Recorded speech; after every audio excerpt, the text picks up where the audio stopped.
وبا ہو یا نہ ہو، لیکن ایک بہت بڑی سازش کا شکار تو ہوئے، اور اس حد تک ہو گئے کہ یاد رکھیے ہم سمجھتے ہیں کہ یہ جو کچھ بھی ہو رہا ہے قدرتی طور پر ہو رہا ہے، اور ہمیں آج سب کچھ بند کر کے جیسے کہا جا رہا ہے ویسے ہی کرنا ہے، کیونکہ یہ ہمارا متفقہ فیصلہ ہے۔ یاد رکھیے اس وقت امت کو حوصلے کی ضرورت ہے، بند کر کے گھروں میں ان کے لیے قفل لگانے کی ضرورت نہیں ہے۔ آج پھر اٹھنا ہے، وہی کام کرنا ہے جو کام اللہ کے رسول صلی اللہ علیہ وسلم نے کیا ہے۔ اب اس دین کے کام کرنے میں آپ کو مشقتیں آئیں گی۔ دیکھیے میں نے یہ پورا خاکہ ایک حدیث کے پس منظر میں بیان کیا۔ وہ حدیث اس طرح ہے کہ مسلم کی روایت میں آئی ہے، اب ذرا اندازہ کریں کون سے دور سے ہم گزر رہے ہیں۔ ان عبداللہ ابن مسعود ان رسول اللہ صلی اللہ علیہ وسلم قال، حضرت عبداللہ ابن مسعود روایت کر رہے ہیں کہ اللہ کے رسول صلی اللہ علیہ وسلم نے فرمایا کہ ما من نبی بعثہ اللہ فی امت قبلی الا کان لہ من امتہ حواریون و اصحابون۔ کبھی ایسا نہیں ہوا ہے، اس سے پہلے کیسا ہوا کہ ہر نبی جو آیا اللہ تبارک و تعالی نے اس کو بھیجا، اور اس کے ذریعے سے اللہ تبارک و تعالی نے اس کے اصحاب کو بنایا، اس کے حواریین کو بنایا، اور ان کے ذریعے سے ہوا کیا؟ یأخذون بسنتہ ویقتدون بامرہ، انہوں نے اس کی سنت کو پکڑا، اس کے پیچھے چلے، یہاں تک کہ کیا ہے یہ امر قائم ہو گیا، اسلام قائم ہو گیا، اور ایک بہترین جماعت ابھر گئی، اور خلفائے راشدین کا نظام جیسے بننا تھا بن گیا۔ لیکن پھر کیا ہوا امتوں کے اندر؟ فرمایا کہ ثم انہا تخلف من بعدہم خلوف، پھر اس کے بعد اختلاف میں پڑے لوگ، پھر اس کے بعد ان کے اندر بگاڑ آیا، پھر ان کے اندر ٹکڑیاں ہوئی، پھر ان کے اندر تفریقے بنے، پھر اس کے بعد حالت کیا ہو گئی ان لوگوں کی؟ یقولون ما لا یفعلون ویفعلون ما لا یؤمرون، جو کہتے تھے وہ کرتے نہیں تھے، جو کہتے تھے وہ کرتے نہیں تھے، خالی کہنے کے لیے نہیں، یقولون ما لا یفعلون، جو کہتے وہ کرتے نہیں ہیں، اور ویفعلون ما لا یؤمرون، کرتے وہ ہیں جس کا حکم نہیں ملتا، جو حکم نہیں دیا گیا ہے وہ کرتے ہیں۔ معاملہ اس حد تک گر جائے گا امت کا، سب سے پہلا معاملہ کیا ہوگا؟ یقولون ما لا یفعلون، کہیں گے وہ جو کریں گے نہیں، جو کرنا ہے وہ نہیں کہیں گے، بالکل اس کے بالمخالف کہیں گے۔ پھر اس کے بعد وَيَفْعَلُونَ مَا لَا يُؤْمَرُونَ، اور جو ان کو حکم دیا گیا ہے اس کے برخلاف کریں گے۔ پھر ایسی حالت میں اب سنو مسلمانوں، سنو سب کو، کوئی بھی ہو، فرمایا کہ جب یہ حالت ہو جائے گی امت کی، فَمَنْ جَاهَدَهُمْ بِيَدِهِ فَهُوَ مُؤْمِنٌ، جو اپنے ہاتھ سے اس وقت جہاد کرے گا، روکے گا، اس ماحول کو تبدیل کرنے کے لیے اٹھ کھڑا ہوگا، وہ مومن ہے۔ اور ومن جاہدہم بلسانہ فہو مومن، اس حالت میں جو زبان سے کیا ہے کوشش کرے گا وہ مومن ہوگا۔ ومن جاہدہم بقلبہ فہو مومن، جو کم از کم کیا ہے اپنے دل میں اس کو برا محسوس کرے گا وہ مومن ہوگا۔ ولیس وراء ذلک من الایمان حبۃ خردل، اگر یہ بھی محسوس برا نہیں کرے وہ دل کے اندر، تو پھر اس کے دل کے اندر رائی کے دانے کے برابر بھی ایمان نہیں ہے۔ یہ ہے وہ حالت، کام کرنے کا دور ہے، کیونکہ وہ حالت پیش آ چکی ہے امت کے اندر، جو حالت اللہ کے رسول نے فرمایا کہ نبی آتا ہے، اپنے اصحاب کو جماتا ہے، اپنے حواریون کو جماتا ہے، پھر وہ سنت کو پکڑتے ہیں، پھر اس کے پیچھے چلتے ہیں، پھر ایک جماعت بنتی ہے، اس جماعت پر کام ہوتا ہے۔ لیکن عرصہ گزرنے ان لوگوں نے کیا کیا؟ ان لوگوں کے اندر اختلاف پیدا ہوتا ہے، کتاب و سنت کو چھوڑ دیتے ہیں، تفرقے میں پڑ جاتے ہیں، حسد میں پڑ جاتے ہیں، ایک دوسرے پر کیا ہے باتیں کرنا، ایک دوسرے پر گالیاں دینا، ایک دوسرے کے نقص نکالنا، اس میں پڑ چکے ہیں۔ اصل توحید کا مسئلہ تھا، توحید کو مار ہو رہی ہے، اپنے لوگ کیا ہے صحیح طور پر عمل میں نہیں ہے، ان پر اصلاح کرنے کے بجائے آج بڑے بڑے لوگ وہ پڑے ہوئے ہیں بالکل آپس کے اختلافی چھوٹے موٹے مسائل میں۔ تو یاد رکھیے یہ حالت میں ہم پہنچ چکے ہیں جہاں پر پوری امت کا معاملہ یہ ہو گیا ہے کہ جو بولتے ہیں وہ کرتے نہیں ہیں، اور جو کرتے ہیں اس کا حکم ہی نہیں دیا گیا ہے۔ پوری تاریخ انسانی میں نہیں، پوری تاریخ اسلام میں بھی اٹھا کے دیکھ لو، علل اعلان کبھی کسی نے مسجد کو بند کیا، ہم نے وہی بات کی کہ بھائی دیکھو مسجد کو بند کرنا نہیں، کوئی نہ آئے تو ایکسکیوز بولو اس کو. تو اصل مسئلہ کتاب و سنت سے لیں. جہاں معاملہ آپ کو صاف نظر آ رہا ہے، حدیث میں یہ الفاظ ہیں، تو اب اٹھ کے کھڑے ہونا ہے، وہی مومن کہلائے گا. خالی خولی ادھر ادھر کی باتیں، چاپلوسی باتیں ادھر کا ادھر کر کے کیا ہے زندگی گزارنے کا مفہوم؟ دین اسلام پر زندگی گزارنے کا مطلب نہیں ہے میرے بھائیو. فمن جاہدہم بیدہ فہو مؤمن ومن جاہدہم بلسانہ فہو مؤمن ومن جاہدہم بقلبہ فہو مؤمن. کہ اللہ کے رسول صلی اللہ علیہ وسلم نے فرمایا جو ہاتھ سے اس کے لیے اس وقت کام کرے گا وہ مومن ہوگا، جو زبان سے کام کرے گا وہ مومن ہوگا، جو دل میں کم از کم برا سمجھے گا وہ مومن ہوگا. لیکن اس سے کم درجے کا کوئی ایمان ہے تو اس کا مطلب یہ ہے کہ اس کے دل میں کوئی ایمان ہے ہی نہیں. یہ تاریخ ہے ہماری. جب بھی ایسا ہوا ہم نے کام کیا، اٹھے، متحد ہوئے. ہاں لیکن جو لوگ کبھی اٹھنا ہی نہیں چاہتے، کرنا ہی نہیں چاہتے، ان لوگوں پر ویسے ہی فتوے اور طنز اور کھلواڑ کیا گیا ان کے ساتھ. ہمیشہ ہمارے اندر کا یہ بہت بڑا المیہ ہے میرے دوستو. لوگ صالحین کو تو پسند کرتے ہیں لیکن مصلحین کو پسند نہیں کرتے.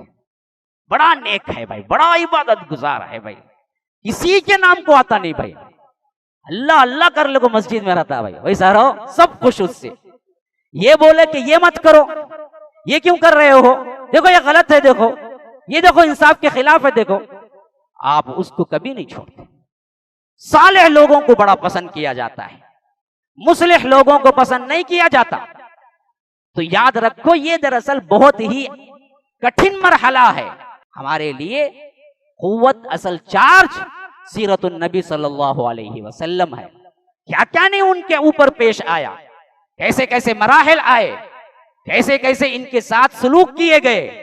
اور اس میں آپ دیکھ لیں شدید ترین دشمن، لانگ ٹائم دشمن کون ہوئے؟ قریب ترین لوگ ہوئے. ہاں قریب ترین لوگ ہوئے. تو قریب ترین لوگوں سے بھی بڑا مسئلہ ہوتا ہے دعوتی مرحلے میں. لیکن میں آپ سب کو یہ موضوع اس واسطے انتخاب کر کے اس پر گفتگو کی کہ ایک واضح طور پر پلیٹ فارم مل جائے. مجھے بھی بہت فون آتے ہیں کہ یہ کہہ رہے ہیں، وہ کہہ رہے ہیں، آخر ہم کریں تو کیا کریں؟ یاد رکھو کریں تو یہی کام کریں کہ فمن جاہدہم بیدہ فہو مومن ومن جاہدہم بلسانہ فہو مومن ومن جاہدہم بقلبہ فہو مومن. اٹھ کھڑے ہو اور تیار ہو جاؤ، برائی کے خلاف ہم لڑیں گے. طاقت سے لڑنا ہے تو طاقت سے، زبان سے تو زبان سے. اگر وہ بھی نہیں ہے تو کم از کم دل میں برا محسوس کریں گے. آج ہمیں کام کرنے کی ضرورت ہے، بیٹھنے کی نہیں ہے. بیٹھنے کا مرحلہ گیا. بیٹھ کے خالی بریانی، متنجن، یہ کھاؤ وہ کھاؤ. ابھی بیٹھ کو انہیں کیا ماہر ہو گئے. اب تو کیا مرداں بھی پکانے میں ماہر ہو گئیں گے. کچن میں کھا بنا کیا کام دوسرا؟ کیا بھی نہیں نا. بیٹھ کو کھا کو تو پیٹا کو اس کے اوپر کیا پرابلمز ہو کو سب ہو رہا ہے نا. ابھی کتنا بیٹھیں گے جی؟ اٹھو کام کرو. وہاں بھی موت ہے، یہاں بھی موت ہے. بیٹھے تو بھی موت بولتا ہوں. ویکسین نہیں لگائے تو مر جائیں گے بولتا. ویکسین لگائے تو 2 سال میں مر جائیں گے. ویکسین لگائے تو 2 سال میں، نہیں لگائے تو خالی مر جائیں گے بولتا. پرواہ نہیں، 10 سال میں تو ہی مریں گا نہیں 15 سال میں. لیکن لگا لیا تو 4-5 نیوز ہوئے نہیں ہوئے. اور حقیقی بڑے بڑے ڈاکٹرز بولے ہیں. حالانکہ نہ وہ حقیقت نہ یہ حقیقت. میں کہتا ہوں یہ کیا بات ہے، اس پر کوئی نہیں بات. اگر میں بات کروں تو کہتے ہیں یہ کیوں بولتا ہے. ارے پھر بولوں تو کیا جی بولوں؟ لوگوں کو رہنمائی کرنا ذمہ داری نہیں ہے. جو باتیں کھلواڑ بنا لیے گئے ہیں. دیکھیے امریکہ میں لاک ڈاؤن ہوا، بعد میں اس کو عقل آئی، وہ خود بولا کہ دیکھو تمہارے مذہبی عبادت گاہیں جو ہے جاؤ تاکہ اس کے ذریعے سے قیادت کرونا چلے جائے، بول کے مساجد کھول دیا. یہاں ہمارے اپنے بولتے ہیں نہیں مسجد بند کرنا. کھولے بولے تم نہ نکالوں گا، بردر بنا لوں گا، تم نہ سسٹر بنا لوں گا، تم نہ فلاں بنا لوں گا. کیا عجیب بات. امریکہ بولا جاؤ بھائی تمہیں مسجد آؤ، جاؤ بھائی دعائیں کرو بھائی بولتا ہے. پتہ نہیں ان سب باتوں کا کیا غلط مفہوم نکال رہے ہیں لوگ. لیکن حقیقت پسندانہ جائزہ لے کے دیکھو، کھلواڑ ہی تو ہے نا جی یہ. لگائے تو بھی موت, نہیں لگائے تو بھی موت, ہاسپٹل گئے تو بھی موت, نہیں گئے تو بھی موت. اب جو حق بات ہے وہ سامنے اٹھا کو بولا تو برا دکھتا ہے سامنے, میں نہیں بولا تو بھی دکھتا ہے. وہ میں خالی کیا کرتا ہوں, جمع کر کے بولتا ہوں, دیکھو بھائی یہ سب ہے, ہاں کئی کو کرے تمہیں وہ کام. آج اٹھنے کا دور ہے, بننے کا دور ہے, دینے کا دور ہے. موت تو آگے بھی ہے پیچھے بھی ہے نا جی, پہلے تو ہی بول سکتے تھے. آج مولوی صاحب میں کام کو گیا ہوں, 25 سال میں بنگلہ بنوں گا. دیکھو اب بولتے 25 سال کا 2 دن تو مرتا کی نہیں معلوم نہیں, کرونا آتے ہی تجھے کیا ہے لے لے چل جائیں کرو. اس واسطے اب موت آگے بھی ہے پیچھے بھی ہے. اٹھو کچھ کرو, اللہ کے پاس ایسے وقت میں ملاقات کرو کہ اللہ پوچھے کہ زندگی دیا کیا لے کے آیا ہے, تو بندہ کہے کہ اے اللہ تیرے دین کے لیے ہی کرتا رہا, اسی میں موت آئی اور اللہ تبارک و تعالی ہمیں جنت دے. ہے نا کیا یہ بات؟ یہی تو بھائی اصل ہے. موت تو ادھر بھی دکھ رہی ادھر بھی دکھ رہی. اب اٹھو, اب جاؤ, محنت کرو, اللہ کے دین کو پھیلانے میں ایک ہو, جمو, جٹو. فمن جاہدہم بیدہ فہو مومن کا ایک مثال قائم کرو. نہیں بھائی وہ پاور نہیں ہے ہمارے پاس, تو بھی لسانی زبان کے اعتبار سے ہم بولیں گے بنو. تو اس طرح بن کے کام کرنا بہت ضروری ہے مسلمانوں. نہیں تو یاد رکھو, جب امر بالمعروف نہی عن المنکر کا کام کرنا انتہائی اہم ہو, ایسے وقت میں مجموعی طور پر کوئی حرکت نہ ہو, تو پھر اللہ ان قوموں کو نیست و نابود کر دیتا ہے. جیسے اللہ تبارک و تعالی نے فرمایا کہ واتقوا فتنة لا تصیبن الذین ظلموا منکم خاصہ, اس فتنے سے ڈرو جب میرا عذاب آئے گا تو صرف برائی کرنے والے کو نہیں پکڑے گا, بلکہ جو اچھائی کرتا ہے ان سب کو پکڑ لے گا. کیوں؟ کیونکہ مجموعی طور پر یہ بھی برائی کے ساتھ جی رہے تھے, بولتے نہیں تھے, روکتے نہیں تھے. اس واسطے جب عذاب آئے گا تو سب کو ستیہ ناش کر دے گا. اس حد تک اللہ تبارک و تعالی کے بارگاہ میں ہم اپنے اوپر لعنت کے مستحق نہ بن جائیں. اللہ تبارک و تعالی ہی نیک توفیق دینے والا ہے. ھذا وباللہ التوفیق وصلی اللہ وسلم علی نبینا محمد. اسأل اللہ لی ولکم ولسائر المسلمین من کل ذنب فاستغفروہ انہ هو الغفور الرحیم.